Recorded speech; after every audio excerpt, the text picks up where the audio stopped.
Hello and welcome back to Scratch Golf Academy. My name is Anthony Vessecchia. I'm a TPI certified golf fitness instructor. So many times I've given you guys drills or we've done shorts or some videos online of exercises that I know a lot of you will say almost up to 90% just aren't going to do because they are flashy, they are for social media, and they do, make you look or watch a little bit longer because you're like, why would I do that? Or you argue or whatever it may be. So we definitely throw some videos out there that do have a purpose, but many people shouldn't even possibly be doing because they're just not ready for it. So I try to keep a lot of them low key for you guys, and I may throw in one that's just crazy or tough for you to do, but would be more for a junior golfer or more for, college level or professional golfer and not the club golfer. But today I'm going to give you 3 exercises that are probably the most important. It should be in everybody's program, no matter what their skill level is. And they're very simple. So please don't skip on these. Even if they're hard to do at first, I will give you some progressions on how to break it down a little bit easier, or maybe a way to start with it a little bit easier. So stay tuned, hit that like, subscribe, and notification button so that you can continue to get more content like this. Okay, so the first one that I'm going to do that everyone should be doing is prayer stretch. So many times I've seen people just not have that shoulder flexibility, and I am one of those. Shoulder flexion or lat length. And what that can cause in the downswing, because when you get to this position, you're putting a big stretch on that lat, and then when you take your hips and you try to go this way at the same time and turn independent from the upper body, you're putting more stretch on the lat muscle. So what will happen is a person will either drop their hands quick or 90% of the time go into an early extension if they don't have a very short backswing. So they'll get here and they'll move this way through impact, and they'll be very under rotated at impact. So this is prayer stretch. Some people that have a shoulder impingement or some kind of shoulder injury, this may not be comfortable for them. So I'm going to show you a couple of different breakdowns. I'm just looking for a pad for my knee, but here we go. I was going to say half stuff's usually not put back in the right place. So I just using a box for this. You can use a chair, you can use your couch, you can use anything. I like to go down on my knees. If you have knee replacements, you can sit in a chair. It looks like my dog wants to come say hello too, so you guys can say hi to her.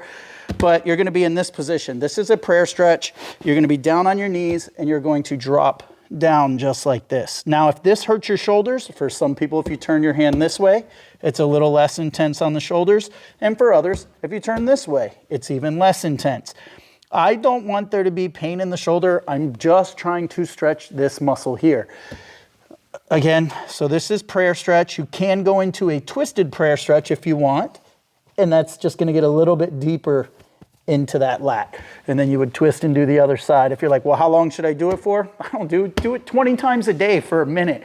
The more you stretch that out, the better progress you're going to get in that flexibility anyway. So it's really about telling the brain that it's okay to be in that position. So the more you're in that position, your brain's going to understand that it's okay to be in that position.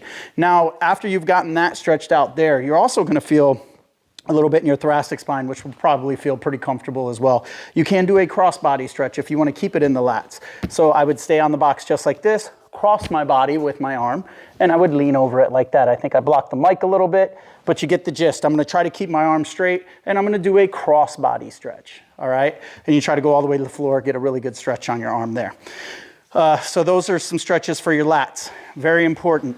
Now I'm going to move into the hip. Most everybody has very immobile hips. Their hips just do not move well. Their internal rotation is not that great. So you find them also very under rotated through the swing and getting handsy and flipping the club because, they'll be here at impact and they're flipping it through instead of being turned more towards the target and using your hips to help with rotation. So they're trying to help with their arms because they don't have the rotation.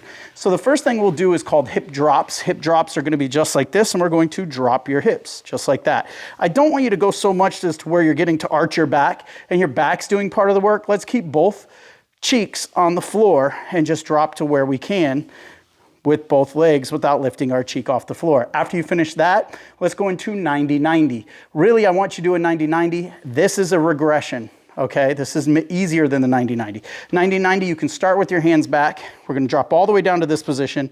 Then we're going to lay our sternum on our knee.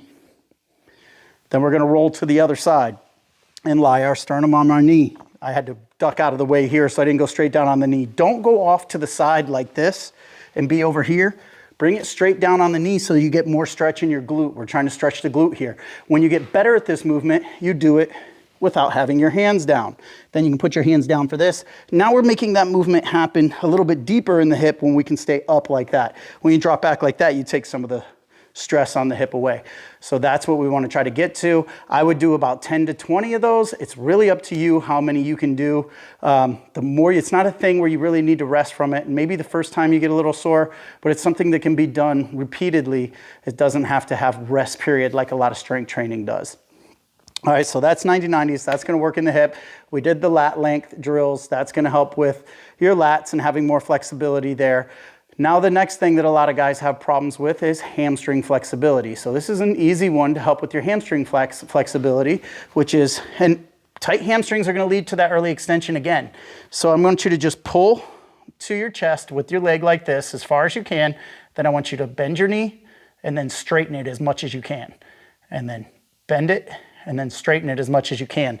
Do about 12 of these on each side, and you can do this numerous times throughout the day. So if you're doing these 3 times a day, just these drills right here, I'm gonna give you one more, but these, I said 3, but I guess I'm gonna give you 4. If you just do these every day, it will improve your golf game because you will gain flexibility. Now there's other things that come into play like coordination, obviously.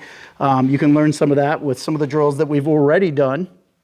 And then, you know, obviously with golf lessons, work on your short game. That's going to help you drop your score. So this one is now, so on that one I said 12 per side. Do that 3 times a day. Same with all these. This is open book. So this is going to help with the thoracic spine now. So I want you to hold your legs down right here with the bottom arm. And we're going to try to get our shoulder blade to the floor behind us and then reach out in front again. So this one is open books. And I want you to do 12 of these on each side. And when you get back here, I want you to really try to squeeze your shoulder blades together and get that shoulder blade down to the floor. I'm getting a little tight on this one myself. I used to be able to touch, no problem. I can with momentum, but I'm a little tight if I go slow. Let's do, 12 on each side, like I said there. Let me know how you feel about these 4 drills. I threw in a couple more with progression and regression, but definitely, these are probably some of the most important drills that you should do at home. They don't always have to be the big, pretty, fancy ones that you see online. These are gonna do just as much, if not more for you, because they're not pretty, they don't get shown as much, but these are ones that you definitely should be doing. I don't care what your level of golf is.